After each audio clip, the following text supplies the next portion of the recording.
Bienvenidos a Tiempo y Fuera de Tiempo, en este tema número 7, en esta audición.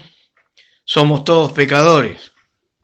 Empezamos diciendo entonces, como acabamos de decir, que somos todos pecadores, que hemos heredado, como lo hemos dicho ya, el pecado de nuestros primeros padres, Adán y Eva. Adán pecó y así el pecado pasó a todos nosotros.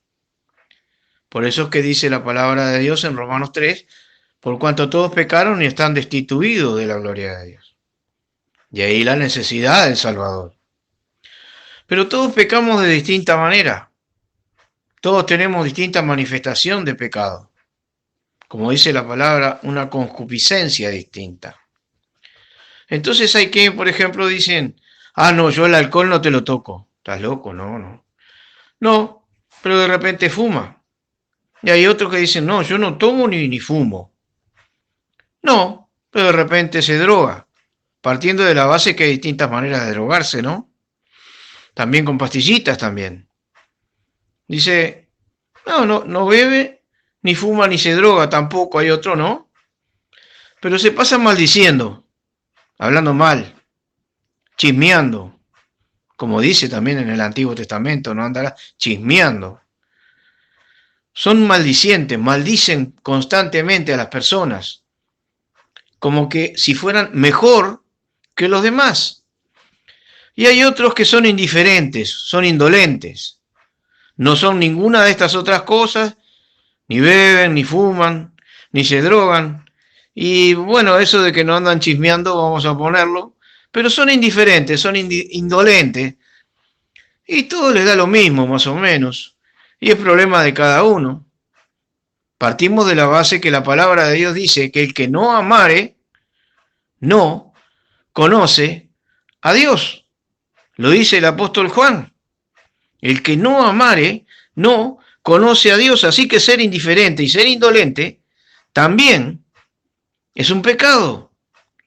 Y hay otros que tal vez no se les manifiesta de esa manera, pero, ¿sabes cómo aman la plata y el dinero? Porque el dinero no hace la felicidad, pero cómo calma los nervios, ¿no? Vamos a partir de la base que ni hace la felicidad, ni calma los nervios. Porque la palabra de Dios no dice que el mal está en el dinero, sino en el amor al dinero. El apóstol Pablo, escribiendo a Timoteo, dice, porque el amor al dinero es la raíz de todos los males. O sea que si es la raíz, es el peor de todos los males, el cual codiciando algunos se descaminaron de la fe.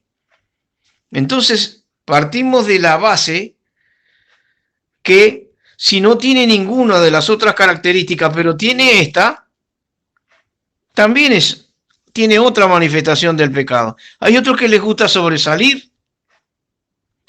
Porque yo hice esto, hice lo otro, porque esto lo hice con mi sacrificio y a mí nadie me ayudó, y fundé esto y fundé lo otro, y él es el centro. Gracias a Dios, ¿no? Muchos dicen que lo hacen gracias a Dios, pero el yo es el que está reinando, y la palabra Dios, aunque la ponen con mayúscula, no hacen tanta referencia al Señor, sino a sí mismo.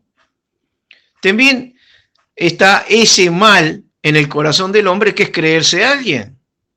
Yo no soy como aquel, ni soy como aquella otra, mirá, ¿te das cuenta?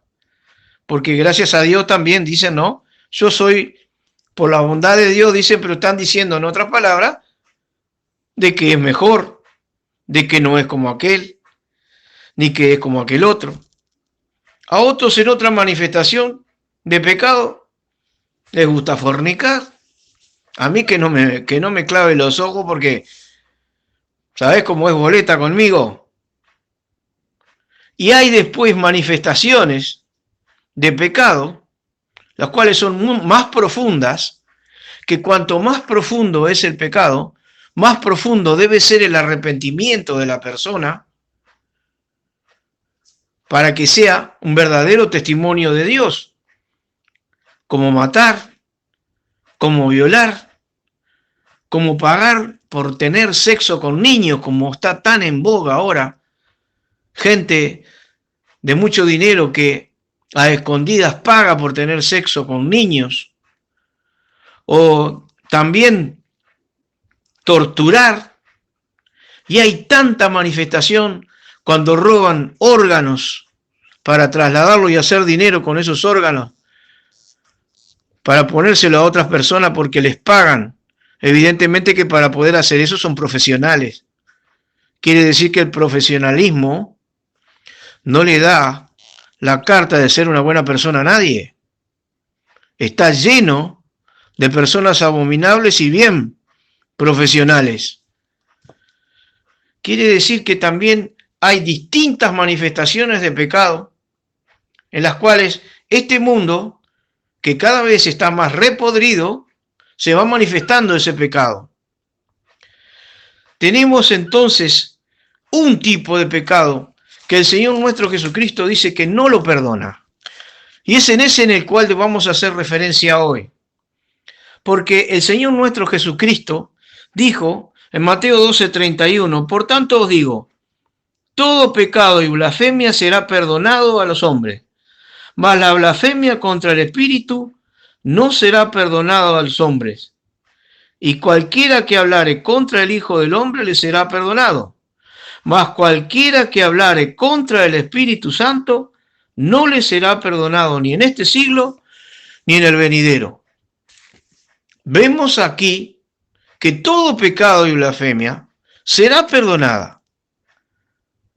Tenemos el caso del ladrón en la cruz, en donde después de haber sido un delincuente toda su vida, en el último momento, reconociendo y llegando a la profundidad en ese reconocimiento de su pecado, dice, nosotros a la verdad justamente padecemos, mas señalando al Señor Jesús, ningún mal hizo. Y le pide al Señor, acuérdate de mí cuando vinieres a tu reino. Y el Señor Jesucristo le dijo, de cierto te digo que hoy estarás conmigo en el paraíso.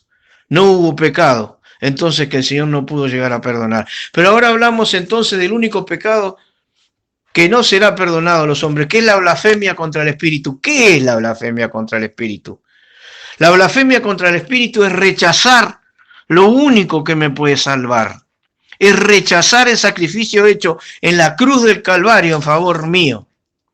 Como si quien le tiran un salvavidas cuando se está ahogando y lo menosprecia, lo deja, entonces se va a ahogar y se va a morir. ¿De dónde sacamos esto? Hebreos 10, 28 y 29, el apóstol Pablo, inspirado del Espíritu Santo, dice que el que menosprecia la ley de Moisés por testimonio de 2 o 3 testigos muere sin ninguna misericordia. Y después hace una pregunta, ¿cuánto pensáis que será digno de mayor castigo? El que hollare al Hijo de Dios y tuviere por inmunda la sangre del testamento en la cual fue santificado e hiciere afrenta al Espíritu de gracia. Aquí el Espíritu de Santo le llama Espíritu de gracia. Es el mismo Espíritu de Dios. Y está diciendo que el que hollare al Hijo de Dios y tuviere por inmunda la sangre, eso es rechazar el sacrificio hecho por Cristo Jesús, vertiendo toda su sangre en la cruz del Calvario en favor mío. Cuando le digo que no al Señor, cuando le digo que no a la salvación, cuando le digo que no al Señor y sigo con mi propia vida y no creo en Cristo Jesús como mi Salvador. Si nunca lo hiciste, ese es el peligro más grande, porque dice que al tener por inmunda, eso es tener por inmunda la sangre del testamento, en la cual fue santificado, entonces dice que hace afrenta al Espíritu de gracia. Decirle que no al Señor, no venir al Señor nuestro Jesucristo, que dijo, yo soy el camino, la verdad y la vida, nadie viene al Padre sino por mí, es entonces la blasfemia contra el Espíritu. No es como creen lamentablemente y como han enseñado, decir que la obra de varias iglesias, tenerlas por inmunda, eso, no, eso no tiene nada que ver. Aquí la palabra de Dios va a ser la que nos va a juzgar. Por eso entonces es ahora el momento de venir a la sangre de Jesucristo para ser santificado. Si nunca creíste en Cristo Jesús como tu Salvador, para tener vida eterna. Y si ya creíste en Cristo Jesús como tu Salvador, como lo hice yo, para obtener la santificación diaria, para que todas estas manifestaciones de pecado no salgan de mí, sino que salga la palabra de Dios con un testimonio verdadero en tu vida o en la mía, siendo santificados y siendo de bendición a las otras almas. Que el Señor te bendiga. Ojalá que lo podamos entender y en la próxima audición trataremos algún otro tema en a tiempo y fuera de tiempo.